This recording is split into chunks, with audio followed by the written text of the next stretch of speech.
Halo sahabat ceria, bertemu lagi dengan aku Rina di video pembelajaran kita kali ini. Nah, sahabat ceria, kali ini aku akan membahas mengenai sel-sel darah dan fungsinya. Penasaran kan? Yuk tonton video ini sampai akhir ya. Teman-teman, darah kita itu disusun oleh sebagian besar plasma, eritrosit, dan sebagian kecil dari leukosit.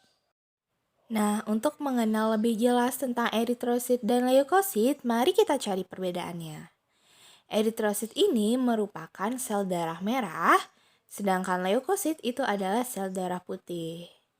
Eritrosit tidak memiliki nukleus, bentuknya bikonkav, dan ini paling banyak ditemukan pada preparat apus darah.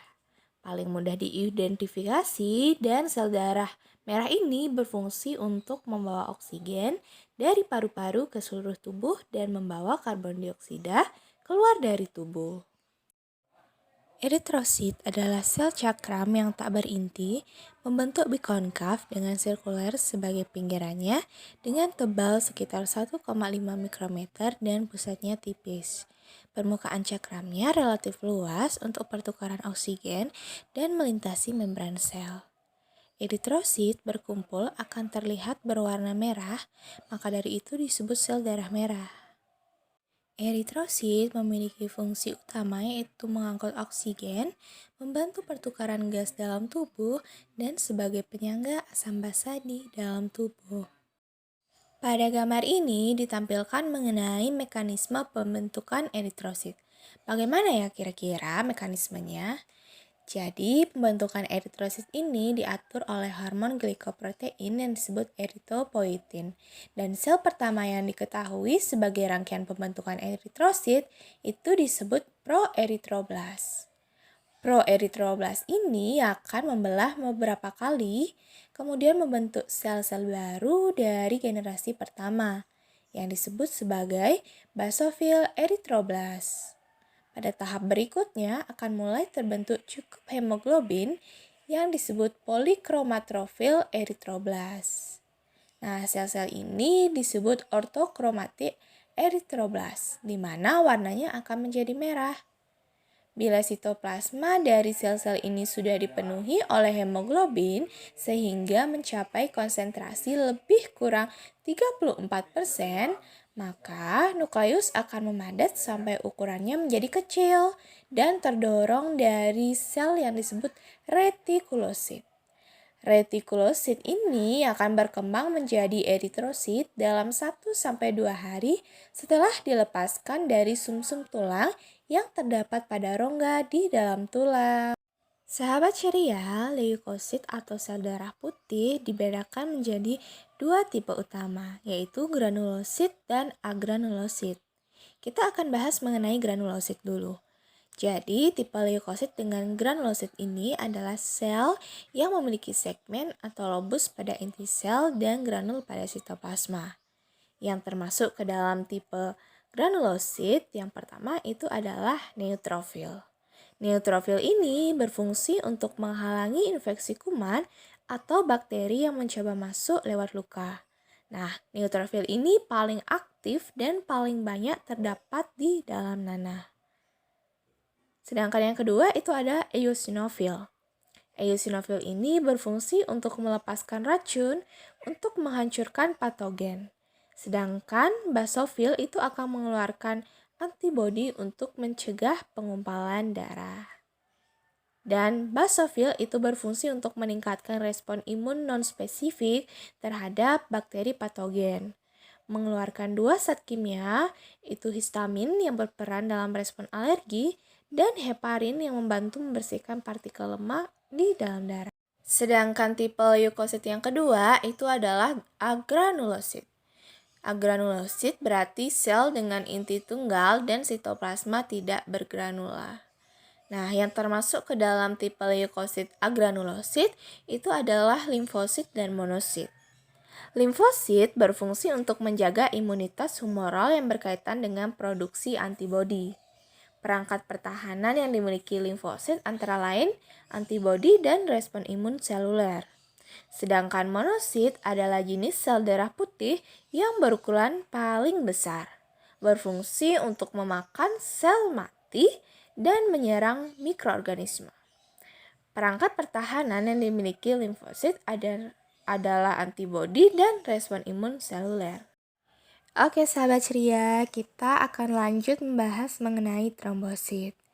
Trombosit atau kopeng darah merupakan bagian dari sel darah merah yang berfungsi untuk membantu proses pembekuan darah. Jika jumlah kurang dari normal, maka kondisi ini disebut sebagai trombositopenia. Sedangkan jika jumlahnya lebih dari normal, disebut sebagai trombosis. Trombosit ini diproduksi oleh tubuh di dalam sumsum tulang belakang bersamaan dengan sel darah merah dan sel darah putih. Sahabat ceria, pernahkah kalian bertanya bagaimana ya cara luka kita dapat sembuh?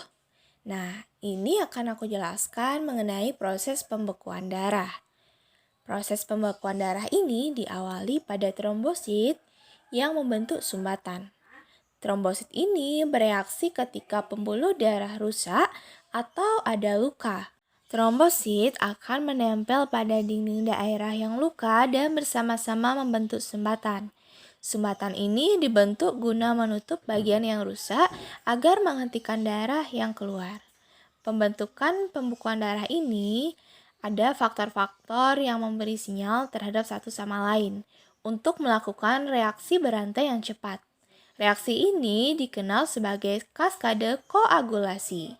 Pada tahap akhir kaskade, faktor koagulasi yang disebut trombin mengubah fibrinogen menjadi helai-helai fibrin atau benang-benang fibrin. Fibrin bekerja dengan cara menempel pada trombosit untuk membuat jaring yang merangkap lebih banyak trombosit dan sel. Gumpalan atau bekuan pun menjadi lebih kuat dan lebih tahan lama. Penghentian proses pembekuan darah setelah bekuan darah terbentuk dan pendarahan terkendali. Protein-protein lain akan menghentikan faktor pembekuan agar gumpalan tidak berlanjut lebih jauh dari yang diperlukan. Tubuh perlahan-lahan membuang sumbatan. Ketika jaringan kulit yang rusak sembuh, otomatis sumbatan tidak diperlukan lagi.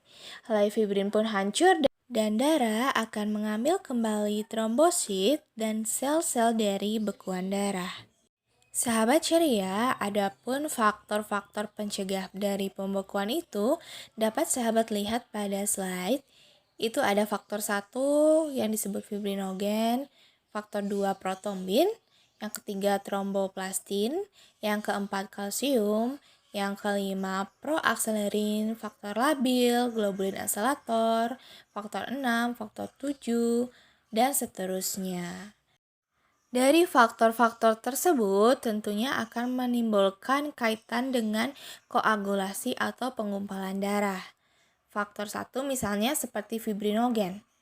Jika ini sedikit sebagai komponen yang penting dalam protein plasma, hasil dari sintesis dalam hati dan diubah menjadi fibrin.